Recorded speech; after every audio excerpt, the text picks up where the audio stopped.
welcome to Think About It. I'm Sylvia Henderson, your host, and as usual, I invite you to tune in, take what you see and hear, and, well, think about it. So today, I am speaking with someone who I've been wanting to talk to for quite a while, Gina Schaefer, and Gina is the owner of a few cool hardware stores, and we're going to talk about that. So for those of you who are not in the know, she's the owner of multiple Ace hardware stores. So Gina, welcome. Thank Thank you you. for joining me. Thank you. I'm excited to be here. So right off the bat, I always ask my guests, what brought you to here? What brought, did you start as a little girl saying, I want to own a hardware store? No, I wish I could tell that story sometimes. I actually worked at a local hardware store. I grew up in Northeastern Ohio, and I worked at a local hardware store when I was 16. But the girls were only allowed to run the cash register.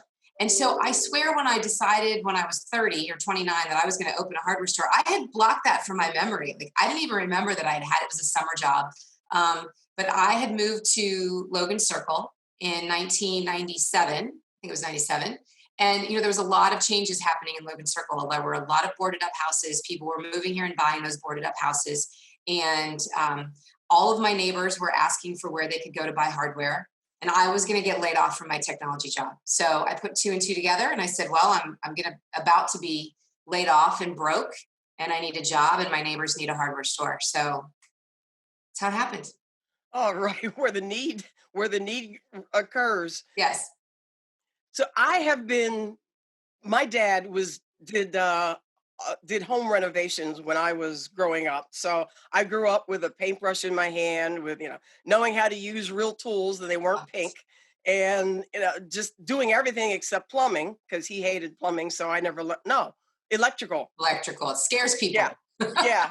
Although I tried that once because I worked on computer hardware, and I thought maybe doing some work at home would be like the 12 volt. It's like nope, it didn't work. No. But so being used to being a woman in or female in a non-traditional environment anyway, walking into a hardware store and asking for something, and the guy's kind of looking at you like, "Hey, little lady, you know what you're talking about?" What's it been like for you as the female owner of a hardware chain? I'll call it, even though it's a cooperative. Yep. So it's probably come full circle. We had lots of experiences like you just described when we first opened. People would come in and they would say, hey, is there a guy that can help me? Our original buyer was 4'11", I think. And so I think that, and I'm 5'2", so not tall myself, but she and I used to say that if we were taller, maybe we would have fewer requests for the dude on the staff. But I was also a novelty. So my husband is my business partner, and we got a lot of great press because I have the majority ownership in the business. And so we were a female owned hardware store. And so I think in a lot of ways, it really worked to our favor because we got a lot of great press because of it. And then it just this sort of ties in with what you just said and something you said at the beginning. About 5 years ago, we started doing an equity study here in the office. And I think a lot of big companies do this, but small companies either don't think about it, don't have the bandwidth, think we're doing fine, nothing's wrong. But I really wanted to make sure that we did have a lot of ethnic parity and gender parity and everything parity across the company. And so we started tracking about 4 or 5 years ago. So I would say I wouldn't say, I know, 42% of our associates are female. There are a couple stores where it varies, but it's closer to 50-50 in most of the locations. And we try to make sure that if you come in as a woman, and darn it, if you want to talk to a woman, you're going to find one. And I'm going to assume, because you are who you are, that in that associates term, that you also mean leadership. Because I know a lot of times companies spout, oh, we have this mix. But then when you look at leadership, at the decision makers, it's like, not so much. But Yep, I do. It's we look at it across the board. The actual the top leadership at our company is very small. It's my husband and I, and then about 5 folks in the back office, 6 folks in the back office. All but 2 are women. So it's probably skewed more female. Well, it is skewed more female at that level. And then the management level is about 35 to 65. split. So yeah, we work on that all the time. We've got fantastic female managers at our stores. For young women who are watching this, who might watch this, I always thought, and I came from a technology world too. I came from IBM back in the 80s. So, it was unusual to see a Black female in doing real technical work like that. Yep. And I always thought that by the time the turn of the century, saying you were a female in a non-traditional environment would be passe, but Hmm. it's still there. What do you say to young women who are thinking about, and it doesn't have to be technology, but anything that's, how do you get into a traditionally male environment without like wanting to bust down the doors? I, I love this question because I think if you think about it, what's not a non-traditional male field, right? And we could be stereotypical and throw out a few. Maybe teaching, maybe nursing, certainly being the primary provider in homes. I mean, historically, it has been women running the Right. household in so many ways. So often when I'm asked this question, I ask women to think about anything they've done, and maybe it is just running a family. And I really use quotes because I can't imagine how, I don't have any kids. I can't imagine how hard that is at all. That takes a very specific skill set that I think a lot of women don't think of as a skill. They think of it as something they have to do and they forget. And so I say, you could run a family. And then if you want to just be stereotypical, you could run a daycare center, you could run a classroom. All of those things require skills that every other job in the world needs, every other company in the world needs. I could have gone from a daycare center to a hardware store. I could have gone from uh, being a homemaker to running a hardware store if I knew how to manage a checkbook, deal with finances, talk to people professionally, keep track of my time. I mean, all of those things that go into not just running your life well, but running any kind of business in the world well translates into something that has been historically considered male dominated. Yeah, I remember years ago I did a couple of workshops. I'm a Girl Scout, life Girl Scout, and I did a workshop for some Girl Scout leaders on from being a Girl Scout leader. What can you put on a resume? And just like you said, it was the event planning and organizing and So many things. herding sheep, Yeah. Yes. and all of that. Yeah, Yes. Those are really serious. I mean, every business has HR, finance, marketing, and some sort of product or service you have to keep track of. And you can translate so many things into those categories that then lead you to any other business. yeah. So let's move to brick and mortar stores and making it through difficult times. Like right now, we're talking during the COVID-19 period, but being in business myself, I know that there's always difficult times along the line. And people may watch this tomorrow or they may watch this 2 years from now. So I'll make that difficult times more than anything else. There are pivots and creative changes that I've watched as I study your website and listen to other interviews. Talk a little bit about being that brick and mortar store and what you go through with that kind of an investment. Because my business is intellectual property. So doing the Zooms and all of this has not been all that hard in the transition. But yours, you got a lot of investment in your business. There's a lot of inventory in little hardware stores. Yeah. Um, well, so for one, it's a very serious responsibility. So the store where my office is pays $500,000 a year in rent. That's just one location. So at our foundation, we have to make sure we can keep the lights on, and we want to keep all of our teammates paid. And there are 250 of us, and they all mean a lot to me. So we take that very seriously. Um, we were fortunate in the pandemic that we were considered essential. And so I would say that I wouldn't say we were given a gift because it had a whole host of challenges that went along with it, but we didn't have to close. And so we're super grateful for that.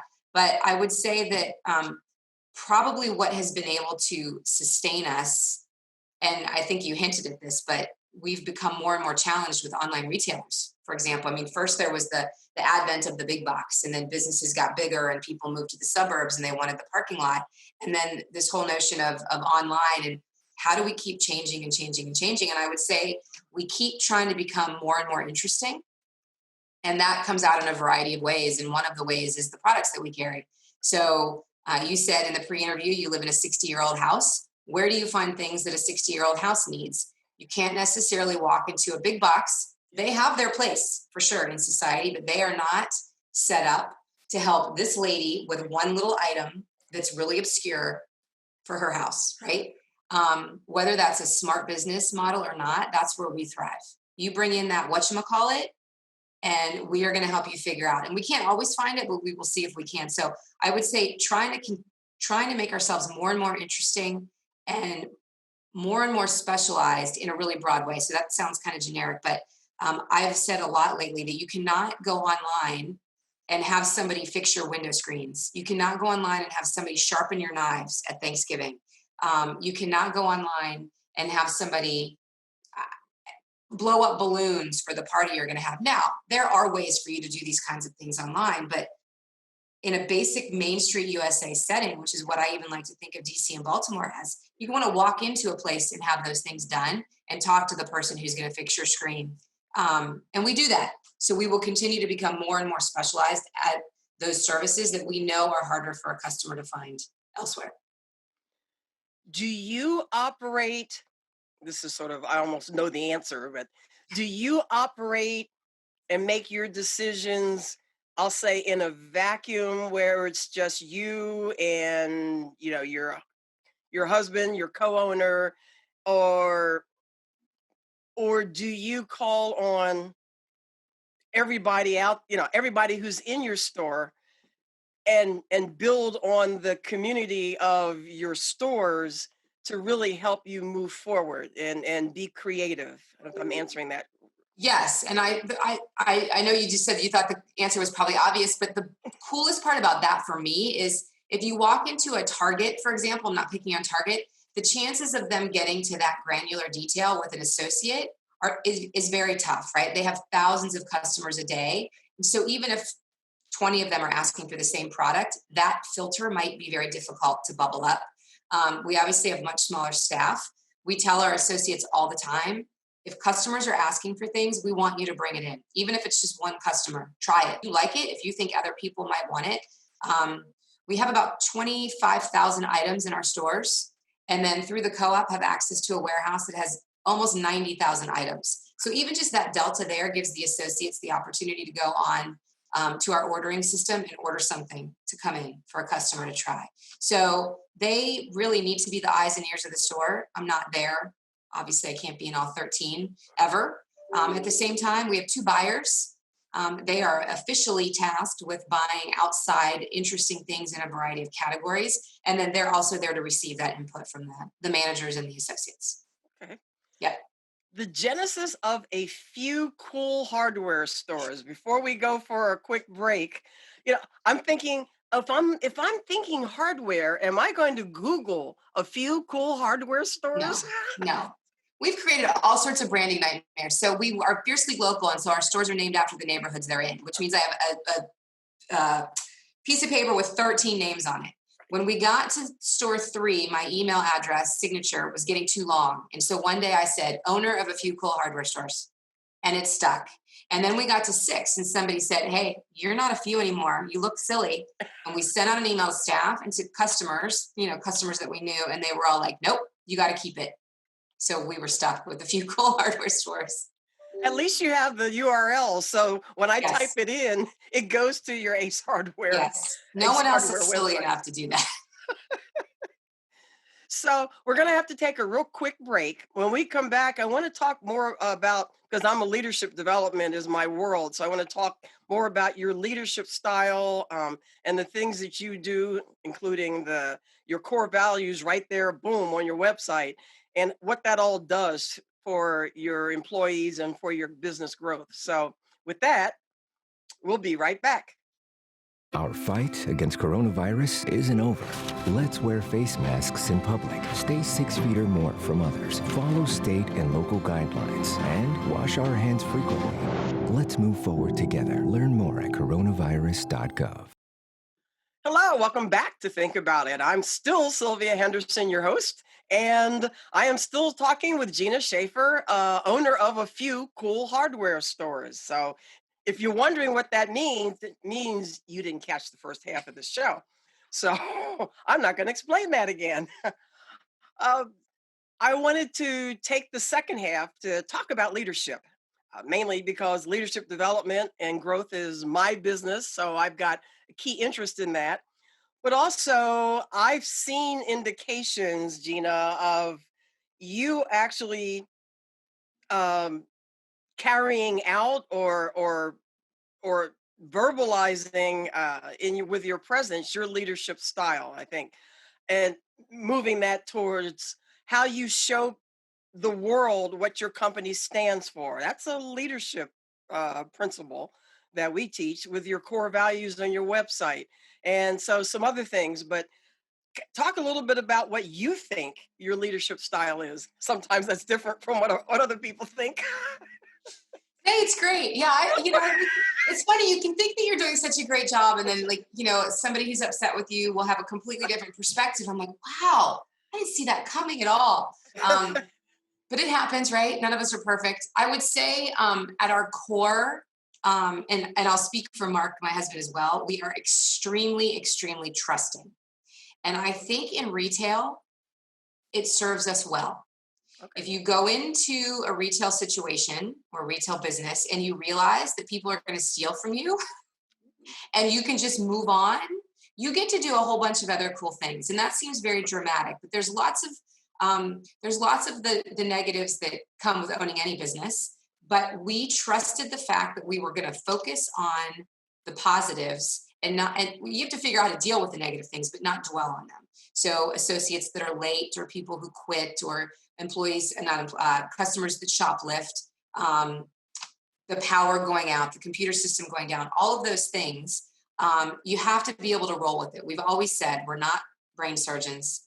The store will be here tomorrow. It's really how we handle those situations that make or break the day and make or break our team members' day, right? So that we govern ourselves by. We asked our associates in 2007 to help us pick those core values. I just didn't sit down and say, this is what we want. I took, I think at the time we had 10, 20, 30, about 40 employees. And I pulled about 15 of them into a conference room, our driver, our CFO, myself, 3 cashiers, a manager, a real cross-section of team. And I said, let's talk about how we want people to think about us. And what came out of it were those core values. And so I am proud of the fact that I didn't just say, this is what we're going to do, this is how we're going to lead, that I had the team help us pick those. And so that's what we do. We can hire based on those core values. So you may not have any experience, but one of them is be a good neighbor. And we can say, tell us about a time when you were a good neighbor. We can do counseling or employee evaluations based on the core values. One of them is always grow and share. Tell us about something that you've learned at the store that you shared with another teammate. And we can fire to those too. Communicate respectfully is one of our core values. And if a manager is unable to communicate respectfully with his or her team, they don't belong on mine. And so we use those to really govern how we grow. So many times I hear in companies, I hear CEOs talk about, I wish employee engagement. I wish my people were more engaged. I hear about empowerment. I wish my people felt more empowered. And of course, being in organizational development, I kind of turn that around and say, well, it's your leadership will help make that happen. Yes. So how do you, so trust, you already said trust as a leader really goes a long way. What other ways do your folks feel empowered, and do they engage? Do they feel like they really are engaged in the company? Well, so let's just starting at the management level. So each store has a manager and at least one assistant manager. A couple of them have 2. And they are at a variety of stages and places in their life's growth and career stages. And some of them have been in retail forever, and some of them, this is still their first job in those leadership roles. They are empowered. They do all the hiring and firing. They are empowered to make those decisions based on what their team needs and the kinds of personalities that may fit on their team. And so I think that goes a long way. My stores in Baltimore, for example, I mean, they're an hour away. Why should I be the one saying, this person needs to be on your team. You need a cashier who, does this or acts like this.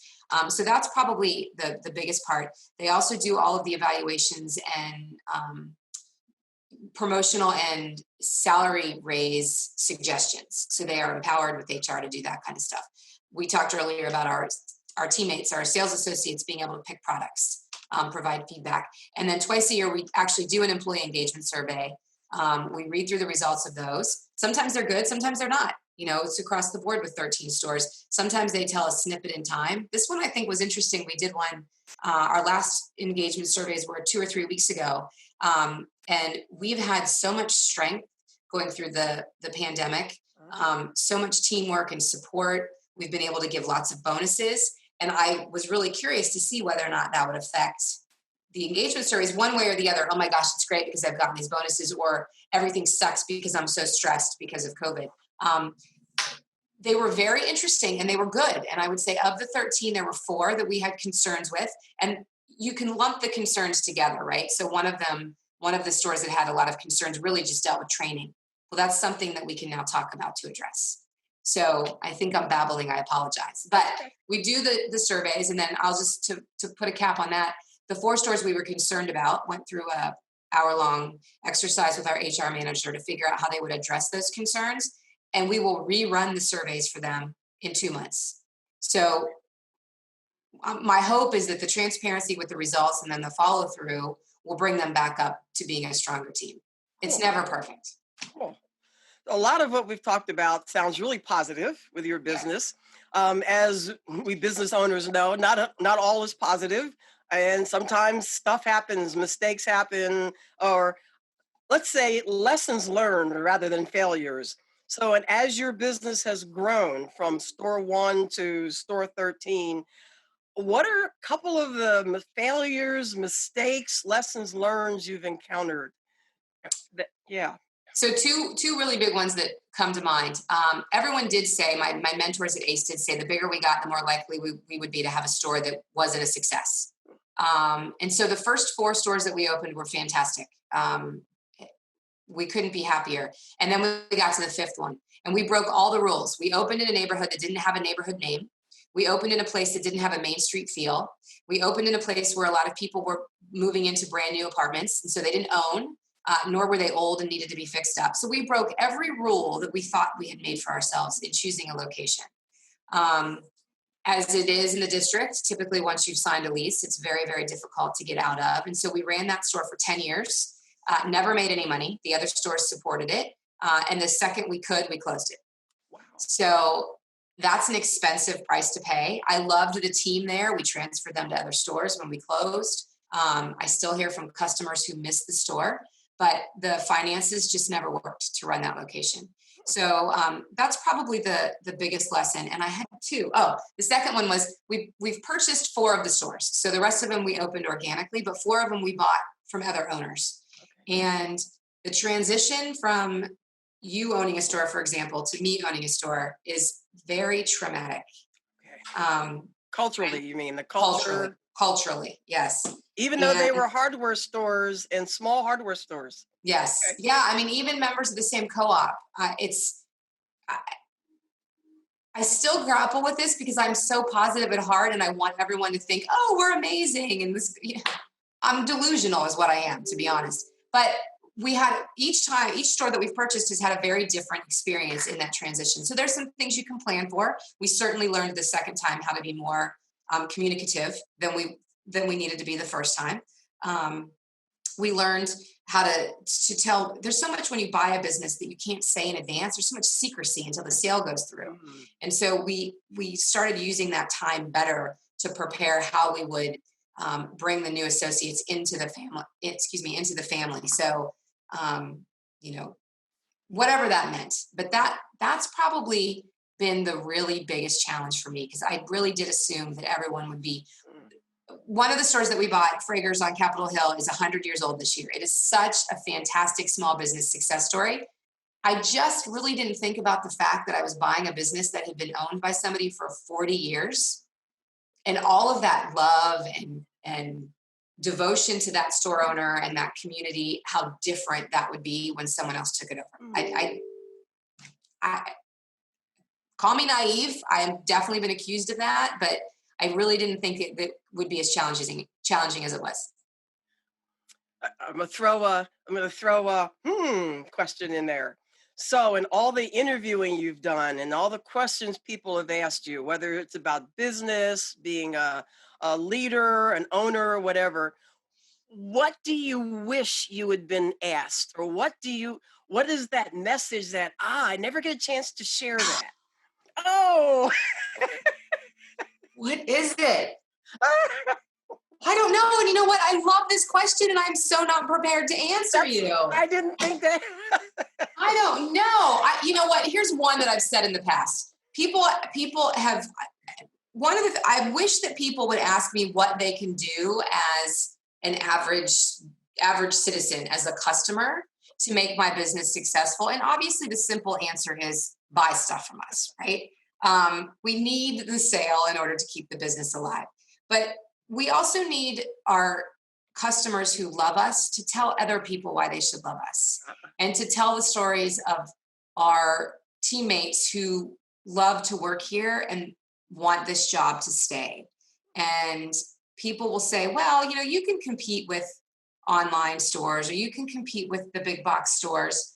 I have one store that is not doing well. It's down 20% this year. Let's just pretend COVID's not a factor at all. It's down 20%. That is because a big box store opened right above it.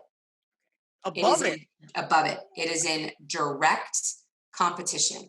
So when people say, oh, well, you don't really compete with those kinds of stores. We do. And I hate to sound like I'm preaching about it, but I just want people to know, like, where you spend your dollars makes such a difference. Right. Yeah. And I just was in a workshop. This morning talking about the difference between where the dollars go back into the community, Yep. buying local versus buying chain store. Yep. We're running close to the end of a rapidly going interview. Shamelessly self-promote yourself. So how do people, you're all over the place. How do people find you? And you've got some online properties also. Yep, we are at acehardwaredc.com. We launched a boutique website during COVID, so customers can shop at acehardware.com and have things delivered to the store, so shipping is free. You don't have to worry about things getting stolen on your porch. Let us take care of it for you. And the breadth of Ace Hardware's offerings are on that website. We also buy from some specialty vendors that we promote specifically on our own boutique website, which can also be found at acehardwaredc.com. We have curbside pickup. You can do the online ordering. You can email us at info@acehardwaredc.com. We have a robust B2B program. We give discounts to bulk purchasers, to nonprofits. We love community partnerships.